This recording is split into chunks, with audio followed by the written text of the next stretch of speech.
कल के दिन कान खोलकर सुन लो रे सब लोग, क्योंकि ऐसा संयोग बार बार नहीं आता।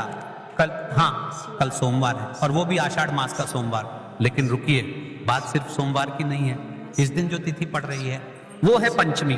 अब आप सोचेंगे इसमें ऐसा क्या खास है, तो सुनो, ये पंचमी तिथि आषाढ़ के सोमवार के साथ जब मिलती है ना, तो ब्रह्मांड की विशेष शक्तियां पृथ्वी पर उतर आती हैं। ये तिथि इतनी शुभ है कि अगर आपने सिर्फ एक छोटा सा कार्य कर लिया तो के जीवन से जुड़ी धन, दुख और दरिद्रता जैसी हर समस्या हमेशा के लिए समाप्त हो सकती है। अब आप सोच ही रहे होंगे ऐसा कौन सा उपाय है, तो रुको, अभी नहीं बताऊंगा, पहले पूरी बात समझो। हम जिस समय में जी रहे हैं ना, वो परिवर्तन का समय है। कल का दिन पंचमी तिथि शिव को प्रिय दिन है और यही कारण है कि यह दिन आपके भाग्य को बदल सकता है। कई विद्वान और तंत्र शास्त्री मानते हैं कि इस दिन कुछ ऐसा होता है जो बाकी पूरे वर्ष में नहीं होता, कि इसके बाद शुरू होने जा रहा है श्रावण मास।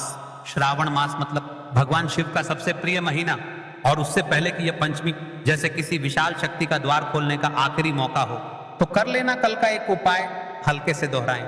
हाँ, कर लेना 11 चावल के दानों वाला एक खास उपाय और एक दीपक प्रज्वलित कर देना।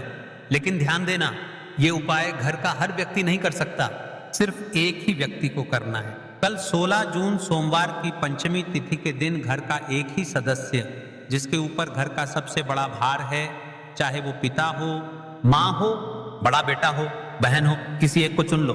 अब आप पूछेंगे कब करना है, तो सुनिए ध्यान से, यह उपाय प्रदोष काल में करना है। प्रदोष काल यानी सूर्यास्त से ठीक पहले का समय, जब दिन और रात की सीमाएं मिलती हैं। उस वक्त की गई साधना, प्रार्थना और उपासना का प्रभाव कई गुना बढ़ जाता है। कहते हैं उस वक्त भगवान शिव स्वयं पृथ्वी पर विचरण करते हैं। अब सोचिए, अगर उस समय आपने वह 11 चावल के दानों वाला छोटा सा लेकिन शक्तिशाली उपाय कर दिया और एक दीपक जलाया, तो क्या होगा? आपके घर से कर्ज का पहाड़ हट सकता है, रोज की कलह, दरिद्रता, रोग और रुकावटें मिट सकती हैं। और हाँ, 2 राशियों की किस्मत भी खुल सकती है। कौन सी 2 राशियां जानना चाहते हो? तो सुनो, जिनकी कुंडली में शनि की ढैया चल रही है और जिनके ऊपर राहु केतु की बाधा है, उन राशियों को इस उपाय से विशेष लाभ होगा। उनका यह दिन और पंचमी की वह शक्ति एक साथ जब मिलती है तो कुछ भी असंभव नहीं रहता। तो कर लेना यह उपाय और दीपक जला देना। धीरे से दोहराएं। हाँ, 11 चावल के दानों वाला एक दीपक। याद रखना, इस उपाय में न कोई खर्च है, न कोई जटिलता, सिर्फ श्रद्धा, निष्ठा और समय की जरूरत है। और अगर आप अपने गांव या शहर के पुराने शिव मंदिर में जाकर ये उपाय करते हैं ना, तो समझो कि आपके पूर्वजों की आत्मा तक तृप्त हो जाती है। इसलिए आपको कल 16 जून इस आषाढ़ माह के पवित्र सोमवार के दिन पंचमी तिथि पर इस उपाय को करना है। इस 11 चावल के दाने वाले उपाय से आपके जीवन में चल रही सारी बड़ा है समाप्त होगी, आपकी मनचाही इच्छा पूर्ण होगी।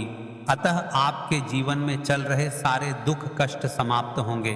तो देखिए, आपको इस उपाय को किस विधि से करना है, किस प्रकार करना है, यह सारी संपूर्ण बातें हम आपको आगे बताएंगे। लेकिन उससे पहले, यदि आपके जीवन में दुख कष्ट चल रहे हैं, आप आपकी राशि और आपका नाम कमेंट बॉक्स में लिख दें। हम आपकी राशि से जुड़ा भाग्य भी बता देंगे और आपको यह भी बताएंगे कि आपको किस उपाय को करना चाहिए जिससे आपके जीवन में चल रहे हैं दोष समाप्त हो सके। तो चलिए अब उपाय की ओर चलते हैं। दोस्तों, अगर आप चाहे तो अपने घर में से सभी सदस्यों को भी इस उपाय को करवा सकते हैं। अगर किसी व्यक्ति की खुद की कोई मनोकामना है, खुद की कोई दुख और परेशानी है जो कि वह अपने लिए ही करना चाहता है, इस वाले उपाय को तो वह खुद अपने लिए भी कर सकता है। बाकी अगर कोई घर में से ऐसा है जो कि अपने पूरे घर परिवार की सुख और शांति के लिए यह वाला उपाय करना चाहता है, तो भाई वह भी कर सकता है। उसमें भी कोई दिक्कत वाली बात नहीं है। कहने का मतलब यह है कि इस उपाय को हर एक सदस्य भी कर सकता है और पूरे परिवार के सदस्य के लिए घर की बड़ी माताओं बहनों में से कोई एक माता बहन भी कर सकती है। माताएं बहनें अगर घर में उपस्थित ना हो या वह यह वाला उपाय ना कर पा रही हो, तो फिर घर का कोई बड़ा सदस्य भी इस 11 चावल के दाने वाले उपाय को कर सकता है, चाहे फिर वह पुरुष ही क्यों ना हो। उसमें कोई भी दिक्कत वाली बात नहीं है। अब दोस्तों, इस 11 चावल के दाने वाले उपाय को हमें करना कहां पर है? हमें इसे शिव जी के मंदिर में जाकर करना है। सारे लोग प्रश्न करते हैं, हर एक उपाय को करते समय क्या हम इस उपाय को घर पर कर सकते हैं? तो इस वाले उपाय को आप घर पर नहीं कर सकते हो। इस वाले उपाय को करने के लिए आपको शिव जी के मंदिर ही जाना पड़ी रहेगा। उसके बाद में दोस्तों जो अगला प्रश्न निकल कर आता है वह ये आता है इस उपाय को लेकर कि आखिर इस उपाय को हमें किस समय करना है, सुबह के समय करना है कि शाम के समय करना है। तो देखो इस वाले उपाय को आप लोग सुबह के समय भी कर सकते हो और शाम के समय प्रदोष काल में भी कर सकते हो। अब अगर पूछो कि भाई सबसे उत्तम समय कौन सा रहेगा इस 11 चावल के दाने वाले उपाय को करने का, तो हम आपसे बस यही कहेंगे कि इस उपाय को आप सुबह के समय करेंगे तो ज्यादा बेहतर होगा। बाकी अगर प्रदोष काल शाम के समय भी करेंगे तो भी अच्छा होगा, उसमें कोई भी दिक्कत वाली बात नहीं है।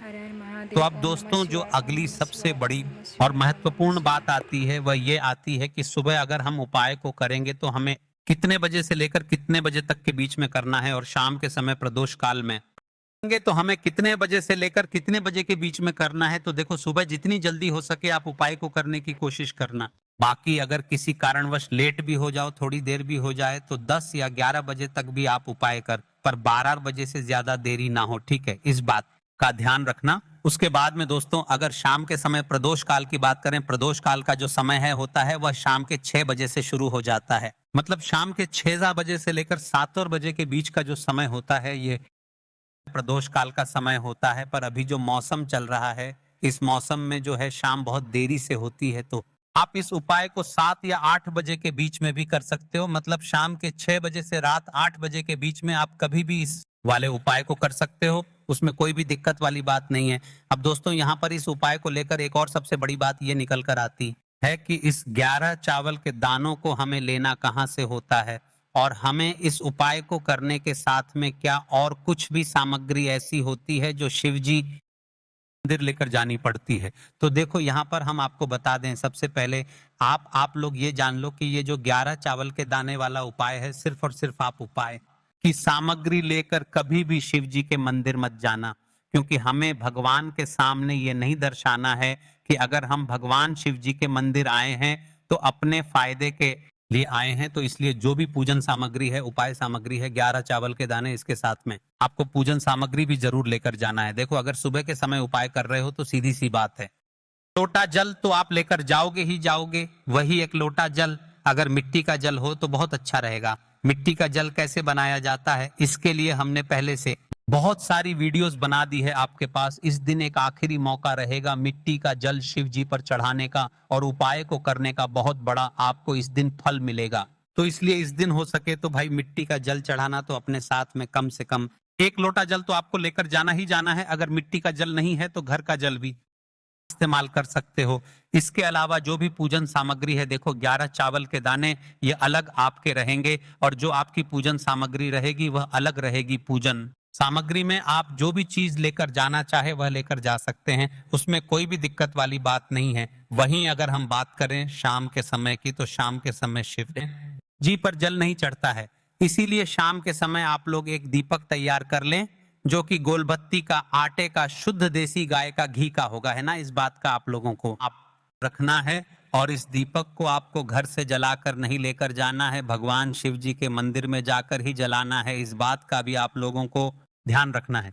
अब दोस्तों यहाँ पर हमें इस बात को समझना है कि ये 11 चावल के दाने हमें लेना कहाँ से है।